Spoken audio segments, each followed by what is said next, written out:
Sheriff Jack Carter, was just settling into his recliner, a steaming cup of coffee in one hand and the TV remote in the other, when a sharp, impatient knocking shattered his peaceful morning.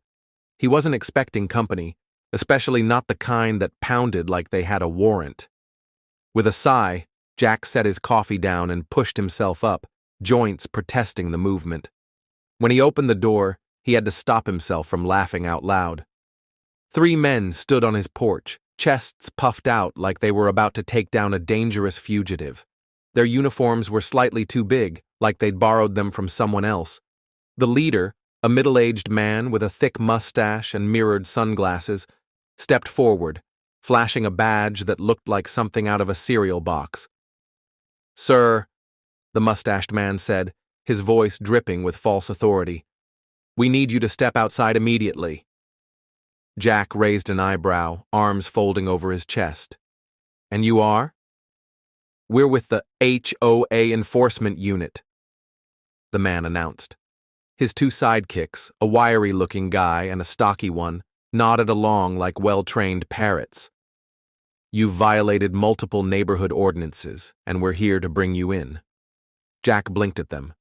"The HOA has an enforcement unit now?" "We do," the mustached man said, lifting his chin, "and we don't tolerate non-compliance." Jack exhaled slowly, rubbing the bridge of his nose. He knew the Homeowners Association could be overzealous, but this was a whole new level of nonsense. The mustached man pulled a folded piece of paper from his pocket and flicked it open with a dramatic flourish. "You have been cited for an unapproved mailbox design and unauthorized lawn furniture." Jack frowned. My mailbox? He glanced at the standard black mailbox at the edge of his driveway. "What's wrong with it?" "It doesn't conform to the HOA's latest aesthetic guidelines." One of the lackeys chimed in, reading from a clipboard like he was auditioning for a bad TV drama. Jack turned back to them, deadpan. "And my lawn furniture?" The mustached man hesitated. "It's unapproved." Jack looked over at his 2 wooden Adirondack chairs, sturdy, comfortable, and untouched for years. He let out a slow breath, fighting the urge to laugh. "So, let me get this straight," Jack said. "You're trying to arrest me over a mailbox and a couple of chairs?" "This isn't a joke," the mustached man snapped. "Non-compliance with HOA ordinances is a serious matter. You're coming with us?" Jack's lips twitched. "And where exactly are you planning to take me?" The man squared his shoulders. "To our compliance center." Jack chuckled, shaking his head. "So, the HOA has a jail now?" "It's not a jail," the man huffed, face turning red. "It's a holding facility." Jack rubbed his chin. "Well, gentlemen, I hate to disappoint you, but I've got a busy morning planned. I'm afraid I'll have to decline your invitation." The mustached man's patience snapped. "That's it," he barked. "Turn around and put your hands behind your back."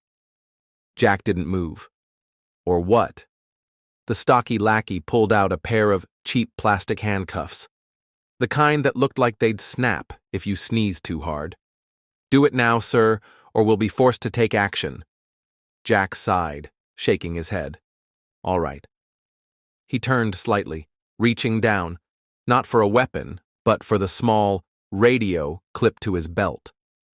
With a quick press of the button, he sent out a silent distress signal to his deputies, all without breaking eye contact with the so-called officers. The mustached man grinned, clearly thinking he'd won. "That's right," he said smugly. "You're learning your place." Jack's smirk deepened. "Oh, I know my place." As soon as the lackey reached to slap the flimsy cuffs on him, Jack moved. With a swift motion, he grabbed the man's wrist, twisted it behind his back, and spun him toward the nearest car. The guy yelped as his face smacked against the hood. The mustached man staggered back. "Hey! What the hell do you think you're doing?" Jack held the struggling man in place, glancing at the others. "Performing a citizen's arrest," The wiry lackey fumbled for something on his belt, probably a fake citation book. But he froze as the distant wail of police sirens filled the air. Within seconds, real squad cars skidded to a stop, lights flashing. The HOA officers stood frozen like deer in headlights. Deputy Ethan Wells stepped out of his car, taking in the scene, Jack pinning one guy against the hood, the other two looking like they were about to run. He raised an eyebrow. "Boss," Ethan said, crossing his arms, "mind telling me why you're wrestling with a guy wearing what looks like a Halloween police costume?" Jack grinned. "Long story, kid." He tightened his grip on the struggling man. "But I think we've got ourselves an impersonation case." Ethan smirked, reaching for his handcuffs. "Well, now that's interesting." He turned to the mustached man. "Why don't you go ahead and tell me exactly what authority you think you have?" The mustached man swallowed hard. We were just enforcing the rules." Ethan pulled out his notepad. "Right. And where exactly in the state penal code does it say the HOA can make arrests?" Silence. Jack chuckled, giving the man one last firm push against the car. "You boys might want to start thinking about your legal defense."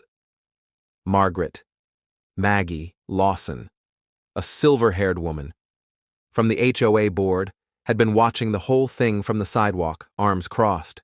She finally sighed, shaking her head. "I told you this was a bad idea, Rick," she muttered. Rick Holloway. The HOA president groaned. "They said it would work." Jack turned to him, amused. "Who exactly is they?" Rick looked away, lips pressing into a thin line. Jack exhaled, shaking his head. "That's what I thought."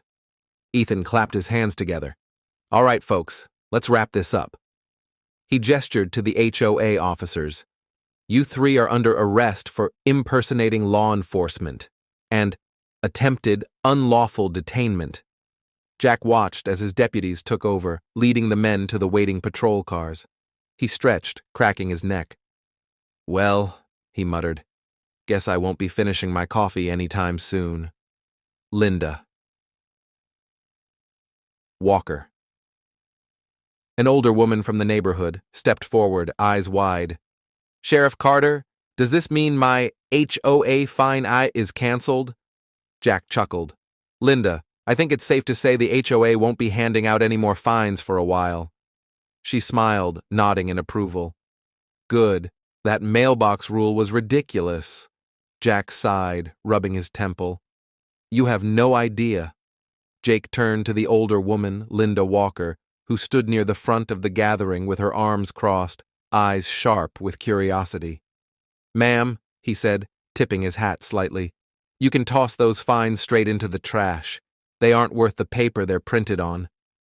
A few relieved chuckles rippled through the crowd. Linda huffed. "Figures. I knew something was off when they tried to fine me for having a bird feeder in my yard." Margaret Maggie Lawson, a silver-haired member of the HOA board, stepped forward, looking thoroughly embarrassed. "Sheriff Carter, I assure you, this was never officially sanctioned by the HOA. We had no idea they were—" "Save it for the statement, Maggie," Jake interrupted, crossing his arms. "We'll be having a long conversation with the entire board soon." Rick Holloway, the HOA president, was nowhere to be seen, which didn't surprise Jake one bit. That weasel had probably seen the flashing lights and scurried off like a rat. As Carter loaded the 3 fake enforcers into the squad car, Jake turned back to the neighbors. "If any of you paid these guys, keep your receipts. The department will be opening an investigation, and we'll do our best to recover your money." A murmur of appreciation went through the crowd. Linda Walker, ever the straight shooter, nodded in approval. About time someone put a stop to this nonsense. Jake sighed, rubbing the back of his neck. "Yeah, well, next time, maybe just call us before paying some guy in a fake uniform with a clipboard, all right?" Linda grinned. "No promises, Sheriff, but if you ever want to trade in that badge for a seat on the HOA board, I think we could use a man like you." Jake chuckled. "I'll pass, thanks." I like my job. Most days, anyway. With the last of the fake cops locked up and the neighborhood finally at ease, Jake tipped his hat and turned back toward his house. His coffee was probably cold by now. He figured he'd earned himself a fresh cup. Jack Carter gave Linda Walker a reassuring nod. If they ever made you pay, keep your receipts. The county prosecutor will want to see them. A murmur spread through the crowd as more residents stepped forward, each with their own horror stories about how the fake HOA enforcers had bullied them. Jack turned to Ethan Wells. We need to have a chat with the HOA board. Ethan grinned. Oh, this is going to be fun. By the time Jack and his deputies arrived at the HOA office, word had already spread. The board members were waiting, standing stiffly behind a long table, trying to look composed. At the center was Richard Rick Holloway, a thin man in an ill-fitting suit, his hands clasped in what he probably thought was a dignified pose. Sheriff, Rick began with a forced smile. This is all just a misunderstanding. Jack crossed his arms. A misunderstanding? You mean the part where your so-called officers tried to arrest me? Or the part where they were running a fine collection racket? Rick cleared his throat. We were simply trying to maintain order in the community. There have been complaints. Jack cocked his head. Complaints about what exactly? Rick hesitated before gesturing vaguely. Non-compliance. Jack smirked. You mean mailboxes and patio chairs? Margaret Maggie Lawson, a silver-haired woman with a stern expression, spoke up. Sheriff, we have to enforce neighborhood standards. People buy homes here because they expect a certain level of decorum. Jack fixed her with a look. And does decorum include hiring unqualified thugs to shake down homeowners? Maggie stiffened. They were volunteers. Jack pulled out the fake citation book he'd taken from Frank Reynolds. Volunteers who were issuing fines, threatening arrests, and pocketing cash. That's not volunteer work, that's fraud. The board members shifted uncomfortably. Rick tried to salvage the situation. Look, maybe we were a little overzealous, but surely we can handle this internally. There's no need to involve law enforcement. Jack chuckled. Too late for that. Your boys are already in cuffs, and we've got plenty of evidence. If I were you, I'd start thinking about a lawyer. Rick's smile faltered. Surely we can resolve this amicably. Jack took a step closer.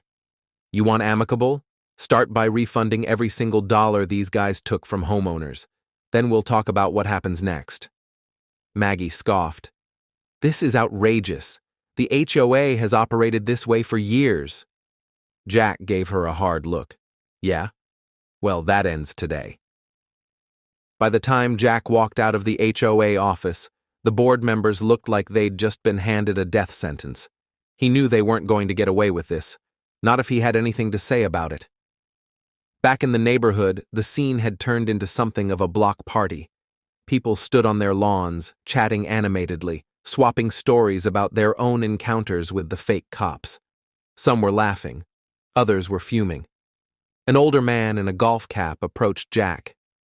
Sheriff, I got fined $200 last month for excessive yard decorations. He gestured to his modestly decorated lawn, which had nothing more than a bird feeder and a small garden gnome. A younger woman stepped up next. They charged me $300 for parking my car in my own driveway overnight. Another neighbor groaned. I had to pay $500 because my grass was an inch too high, and they threatened to double it if I didn't cut it within 24 hours. Jack shook his head. Y'all are getting your money back one way or another. The crowd erupted in cheers. Someone even popped open a beer and handed it to Jack, who accepted it with a grin. Ethan wandered over, looking amused. This might be the first time I've seen a sheriff's investigation turn into a community festival. Jack took a sip of his beer. People love seeing justice served. Ethan smirked. Well, you're about to love this. Just got word from the prosecutor's office. They're looking into felony fraud charges against the whole HOA board. Jack raised an eyebrow. Now that's music to my ears. Ethan held up a file. Oh, and it gets better. We checked the HOA's financial records. Guess who's been skimming money off the top? Jack leaned in. Don't tell me. Ethan grinned. Your buddy in the cheap suit. Rick's been pocketing thousands, and guess where a chunk of that money was going? Right into those fake cops' pockets. Jack let out a low whistle. Well, well. Looks like we're making another set of arrests. It didn't take long. Within hours, Rick and his accomplices were being hauled into squad cars, looking every bit as stunned as the fake cops had been. The neighborhood residents gathered to watch, some even clapping as the handcuffs clicked into place. Linda Walker, standing near the front, leaned toward Jack. Sheriff, does this mean they won't be able to fine us for our holiday decorations anymore? Jack tipped his hat to her. Not unless they want to celebrate the season from behind bars. The crowd erupted into laughter as the last of the HOA board was driven away, and for the first time in years, the neighborhood finally felt like home again. As Jack Carter leaned against his truck, watching the last of the arrests, an older man in a golf cap wandered back over. Sheriff, you ever thought about running for mayor? Jack chuckled. I think I'll stick to keeping the peace. The man grinned. Well, if you change your mind, you got my vote. Jack shook his head with amusement. Let's just get this neighborhood back to normal first. The sense of relief in the neighborhood was palpable. Over the next few days, Jack was buried in paperwork, interviews, and endless questions from grateful residents. People stopped him at the diner, at the hardware store, even while he was pumping gas. Everyone had a story about how the fake HOA police had harassed them. Under pressure from the county prosecutor, the HOA board was forced to step down. A new interim board, this time made up of real homeowners who cared about the community, promised to refund all the fraudulent fines and rewrite the bylaws so nothing like this could ever happen again.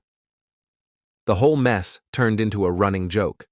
Neighbors would stop Jack on the street, debating mailbox styles or teasing him about the lawn chair law. He took it all in stride, glad to see people smiling again. One evening, as the sun set over the quiet streets, Jack sat on his porch with a cold drink in hand. Kids rode their bikes, couples walked their dogs, and the distant hum of lawnmowers filled the air. It was the kind of peaceful suburban evening he had grown up with, the kind he had worked hard to restore. Deputy Ethan Wells pulled up in his patrol car, stepping out with a knowing grin. Sheriff, you're gonna love this. Jack raised an eyebrow. What now? You remember those fake cops? Hard to forget. Well, they're talking. Turns out they were running scams in a couple of other neighborhoods, too. Even had a side hustle selling official HOA badges and uniforms. Jack let out a low whistle. Really committed to the act, huh? Too committed, Ethan said. The prosecutor's office is slapping them with conspiracy and fraud charges. And get this, the HOA president? He was skimming money from the fines, funneling it into those guys' pockets. They weren't just enforcing fake rules, they were running a racket. Jack smirked. Looks like we'll be making another round of arrests. Ethan nodded. Oh, and by the way, remember that guy with the golf cap? He wasn't joking about the mayor thing. Half the neighborhood's talking about it. Jack laughed. Tell him I appreciate the thought, but I'm just fine where I am. Ethan grinned. Figured you'd say that. But if you ever change your mind, you'd have my vote too. As Ethan drove off, Jack leaned back in his chair, gazing up at the first stars twinkling in the night sky. He thought about everything that had happened, the fake cops, the corrupt HOA board, the absurdity of it all. But most of all, he thought about the people, how they had stood up for themselves, come together, and turned a bad situation into something that made them stronger as a community. He took a final sip of his drink and stood up, stretching. There was always more work to do, but tonight, he allowed himself to enjoy the moment. For the first time in a long while, the neighborhood felt like home again. And that, Jack thought, was a job well done.